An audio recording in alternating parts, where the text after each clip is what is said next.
Assalamualaikum warahmatullahi wabarakatuh. Baiklah anak-anakku, pada kesempatan kita kali ini kita akan membahas materi fisika kelas 12, yaitu pembahasan listrik statis. Apa dan bagaimana listrik statis itu? Mohon kalian nanti memperhatikan dengan sebaik-baiknya, karena di akhir pertemuan ini kalian harus mengerjakan soal dan dapat mengerjakan dengan sebaik-baiknya. Tentunya itu akan menjadi salah satu penilaian dalam mata pelajaran fisika. Anak-anakku, listrik statis itu merupakan gejala listrik yang ditimbulkan, yang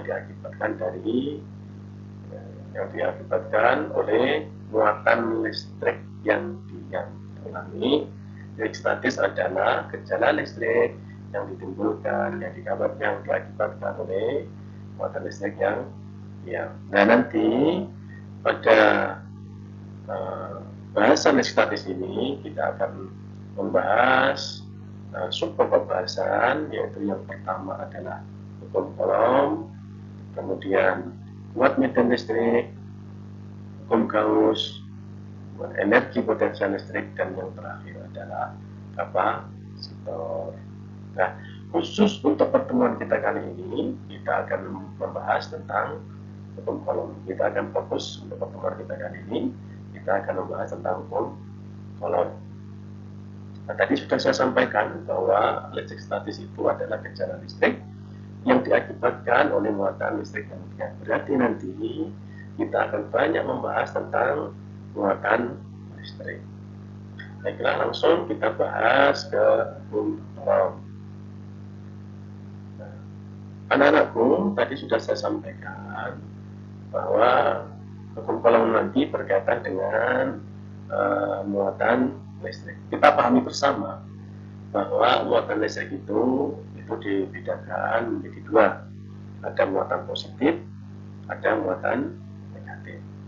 Nah, ternyata jika dua buah muatan didekatkan dengan jarak tertentu, itu ada interaksi.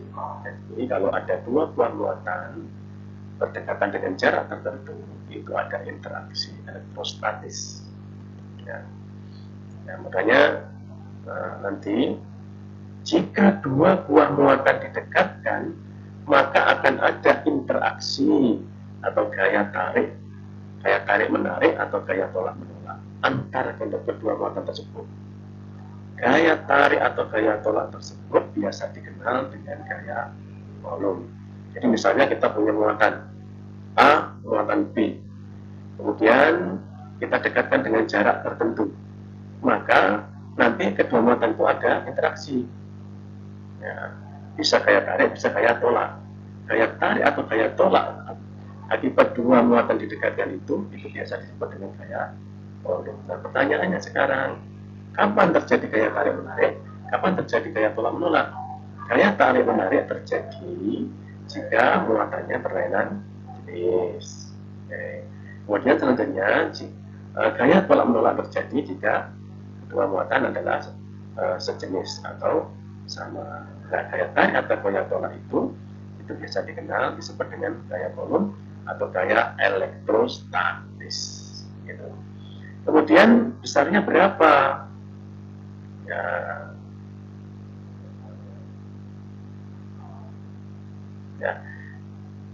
Gaya Coulomb atau gaya elektrostatis itu dikemukakan oleh Coulomb pada tahun 1786. Ya, katanya Coulomb, gaya interaksi antara dua buah benda atau titik yang bermuatan berbanding lurus dengan hasil kali masing-masing muatan dan berbanding terbalik dengan jarak kedua muatan tersebut. Berbanding terbalik dengan kuadrat jarak kedua benda tersebut. Nah, secara matematika tulis begini, F sama dengan, ini adalah gaya Coulomb, F sama dengan K, nah ini kan sebanding ya, adalah sebanding lurus berbanding lurus dengan hasil kali I1 I2 per R kuadrat.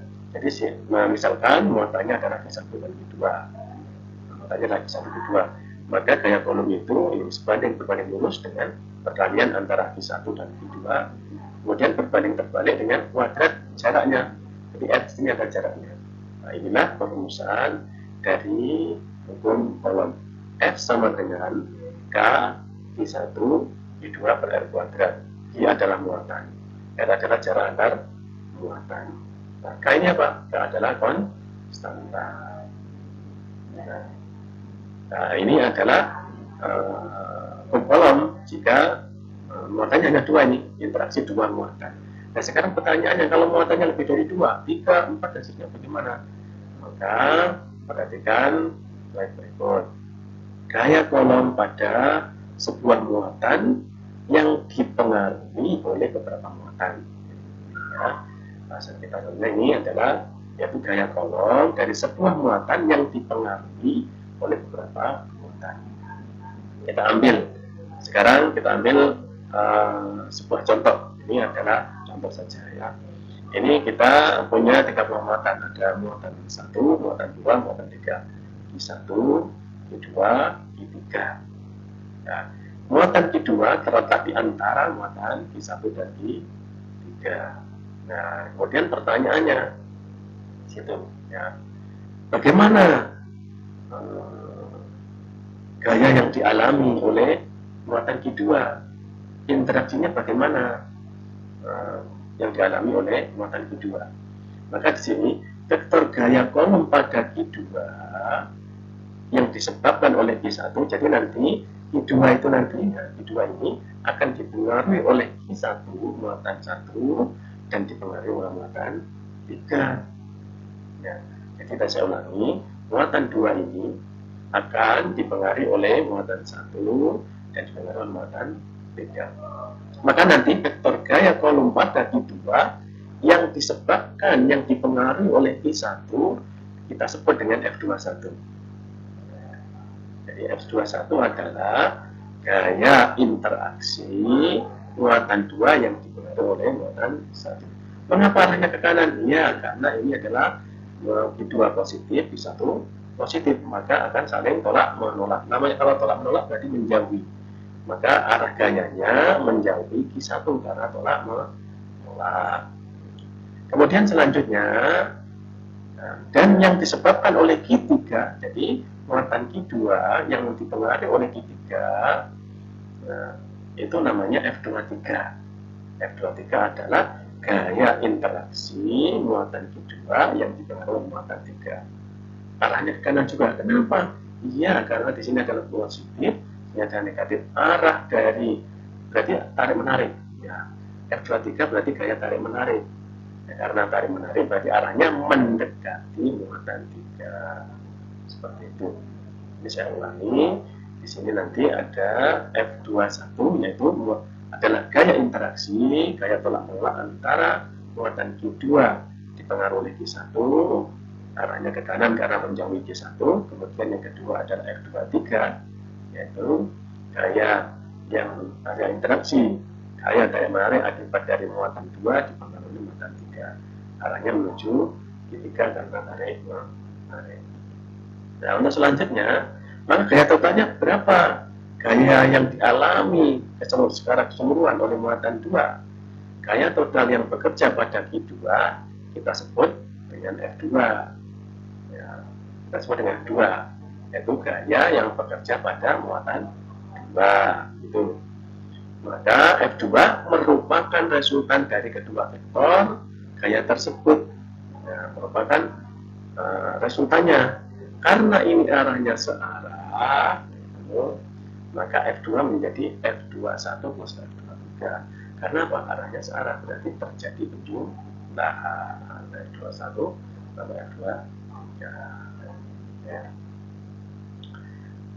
Nah, untuk lebih jelasnya, mari kita coba konsep yang sudah kita pelajari, kita coba aplikasikan ke dalam soal. Ini kita lihat, kalian perhatikan soal berikut. Perhatikan gambar berikut. Ya.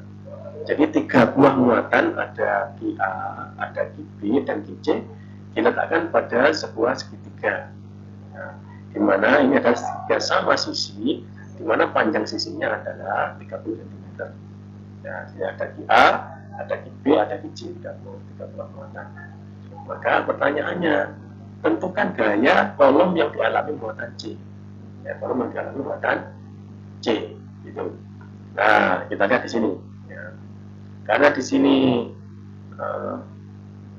adalah segitiga sama sisi, maka sudut-sudutnya pada setiap sudutnya ini adalah 60 derajat. Oke, kita kembali ke pembahasannya, kita coba kita bahas. Ya.